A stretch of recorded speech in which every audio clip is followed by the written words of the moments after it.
So there's really not that much to say about the Rigor certs because of the current pandemic situation all around the world. We had to cancel a few certifications, 2 that were already had date and events planned in Les Arcs and Bismantoma and the festivals.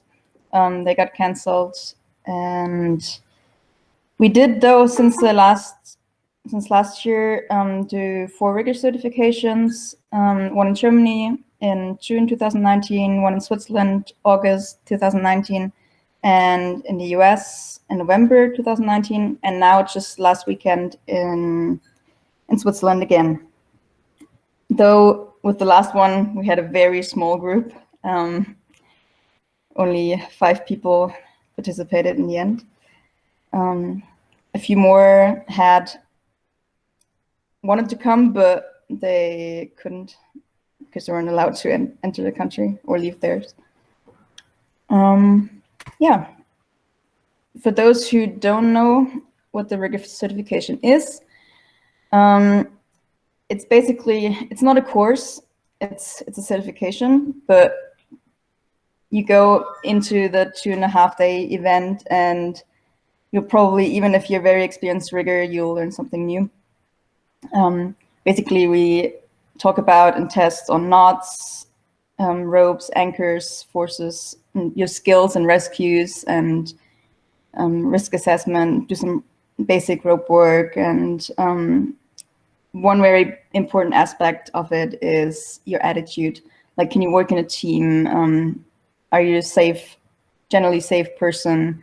And are you like open to critique from others? So far, in the last 4 courses, we had 65 participants from 19 countries, and we have 59 certified riggers now, so they passed all the tests, and 8 of us have taught those courses or certifications.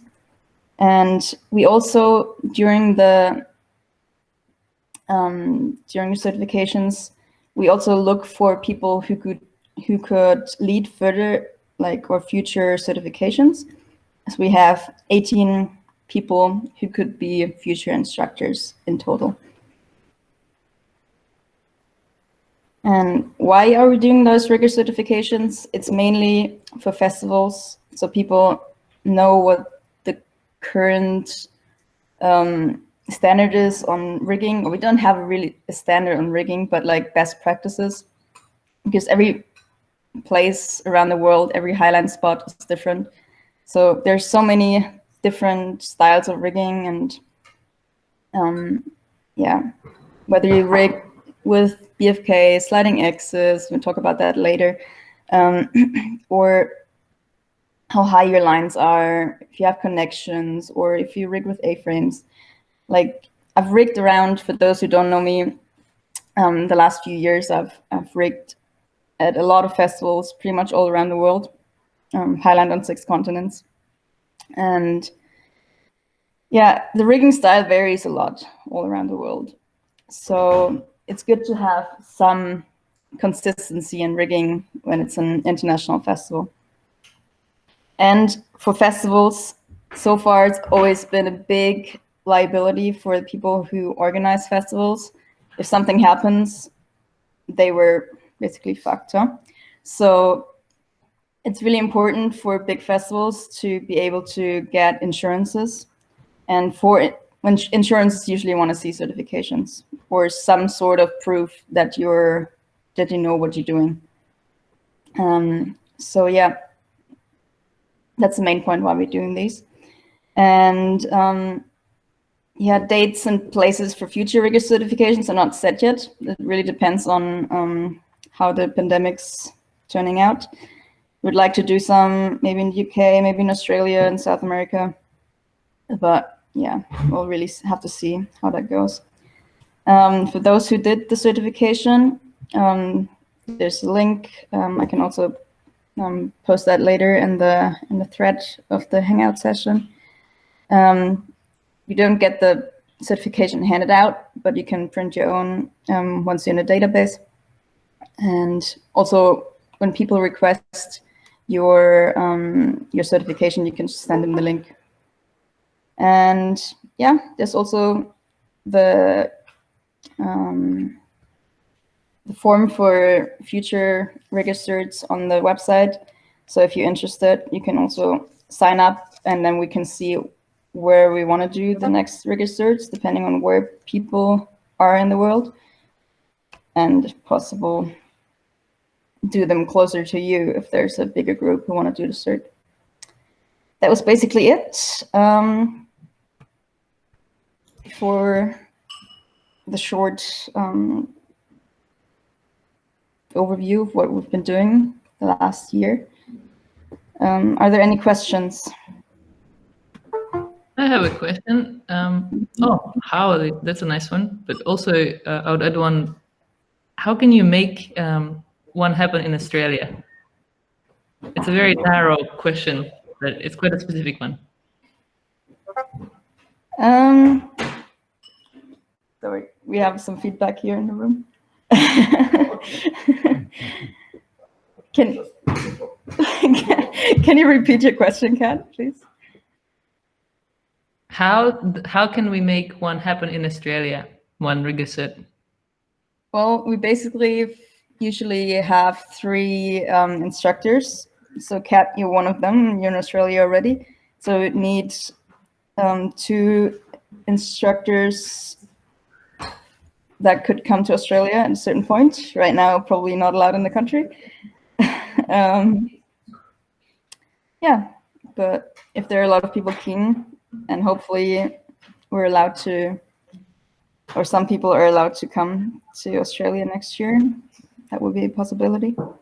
I know there are a few people that are keen to join, like Daniel you mentioned in the chat. So how are the instructors certified? We have, the event is 2.5 days. We have like different workshops. We talk about different gear. We see how people, like what their knowledge is. Everyone has to show how they can ascend ropes, descend ropes, rig anchors. Like we have small groups that we divide people in small groups. At this time, well, 5 people. There wasn't much dividing going on. And we give them different tasks and see how they do. And it's basically, we want to see what people can do in groups and what are they capable of themselves.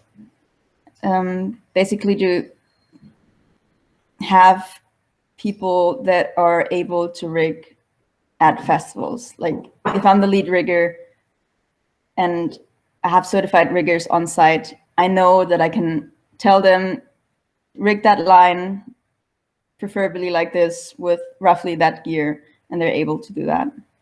And I don't have to go and re-rig the whole thing. Can virtual rigging certifications or courses be considered? Certifications, I would say no, but like because you can't really assess people from like video or, yeah, it's really hard. But courses like preparation course for the Rigor cert, that could be a possibility, I think. Are there already examples where the cert has assisted in getting insurance? Not much. I think there were a couple people who did shows.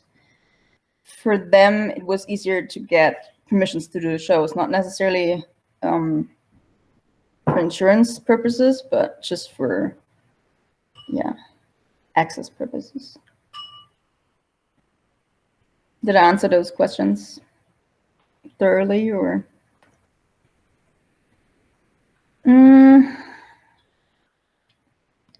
Not really. We don't have a working group on highline insurance related matters, because that's really is different in every country.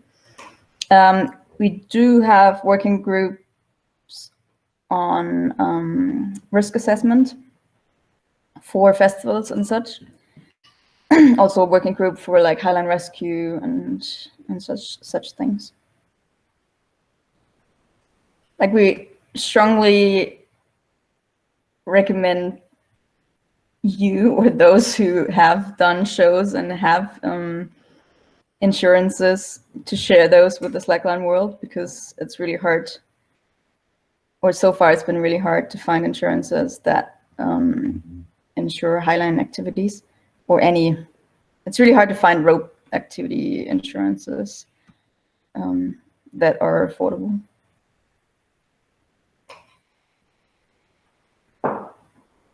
Especially because they usually don't know what highlining is and how it can be done safely. Again, maybe off topic, but insurance for highline gear, insurance or compensations against failure gear that was certified by the ISA. Well, it's not really, can't give an insurance or on highline gear and such, but it's basically if you rig with certified gear, ISA certified gear, then as soon as there is a certification that exists, you can show the court if something happens, or like that's not like, yeah, if something bad happens, you can show that you rigged at the best practice recommendations that are out there. That's basically yeah, but that won't take the liability out of the problem, right? Yeah. Yeah. Is there a recertification process or a system to ensure people are certified remain active, and how to date up to date with the rigging? Since now it's actually 3 years. Kat, you're certified for 3 years. But yeah, and after that, we'll see if we do, like, we extended all the other ISA certifications, like the instructor courses for beginners, by 1 year because of the pandemic, because we couldn't do the recertifications. We'll see if we do that with the riggers as well. But usually there's after 3 years, you can do, we do like a 1 day or so course, or like fresh up, and maybe add some other information that we like, or maybe do a highline first aid course. We had the first of those, and just see how people are doing. They like just practice rescues again, which you should always do anyways. And it's just re-evaluation. But once you're a rigger, I mean, you shouldn't lose what you've learned, or like usually get better at rigging throughout the years, and not worse. And we also have, for those who did their certification, we have like a drive where there's recommendations, like stuff for risk assessment, info on new rigging techniques and stuff that you can always have access to, so you can inform yourself about new things. Also, we've thought about possibly to implement, we haven't done that yet, if you rig at festivals a lot, especially if there's an instructor of us on site, that you possibly can extend your certification by a year or so if you're doing well when you're rigging like the whole time at a festival. We'll have to see if we can do that, because that might be easier than having set dates for recertification, or like an extended course or something. Because people tend to go to festivals, but it's harder to get them together for a recert. Any more questions? So far, we've also had people joining the cert who were pretty sure that they wouldn't get the certification because they weren't ready yet. But